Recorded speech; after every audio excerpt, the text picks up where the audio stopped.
everyone. I'm Kirsten Bridge, your guide on the 28 Days of Coaching, and we have with us today Irina, a dear friend of mine and colleague. I've asked her to join us today because I want to address wine and food and how much and what of that is serving the life that we want to live and our vitality, which is unique to each of us. And Irina, with her expertise in intuitive eating and food and fermented foods, it's a really interesting conversation. So we're going to share this with you and see what resonates for you. So tell me a little bit about your history with wine and where on the journey you started noticing it wasn't working for you anymore. And maybe that was midlife or maybe not. Just tell us about that.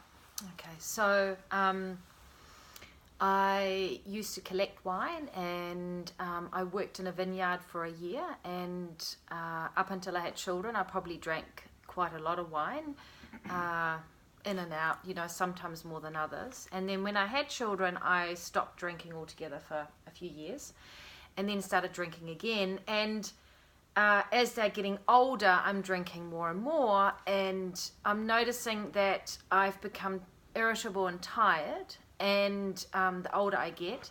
And so I decided to go on a 2-week alcohol fast. Right. And tell us a little bit about how you've designed that fast and then coming out of that fast when you do have wine so that it's unique to you, this intuitive aspect for you. Okay, so I'm really trying to go beyond right and wrong food rules. So does the wine serve me is the question. And when I go on a fast, what it means is my body gets sensitive again to a particular food. And so when I reintroduce wine, I can be much more aware of how it affects me. Right. And I would put in there too, do you notice then, do you sleep differently with it or not? I mean, this is maybe revealing myself. I'm curious for you. So I notice that with wine, I have to play around. So it depends what time of day I drink it. And generally I can't drink wine other than I have to have a meal with it. And I have to wrap it, and with water, I have to have water and then wine and water, and then it's okay. That's okay. Then I can have wine, and I don't wake up in the night and I'm not tired. Right.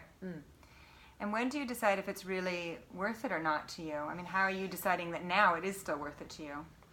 I think because when I go back after a fast, I use wine more as I savor it more rather than using it as a distraction or a numbing agent or a relaxant. It doesn't really work for me. So if I drink wine, it has to be because I'm enjoying it with my meal and the company I'm in. Right. So I'm really aware of the purpose of why I'm drinking the wine. Right. Okay, I think that is probably enough for us right now to kind of connect with others on this. And I want to thank you for joining me. Thank you. Okay.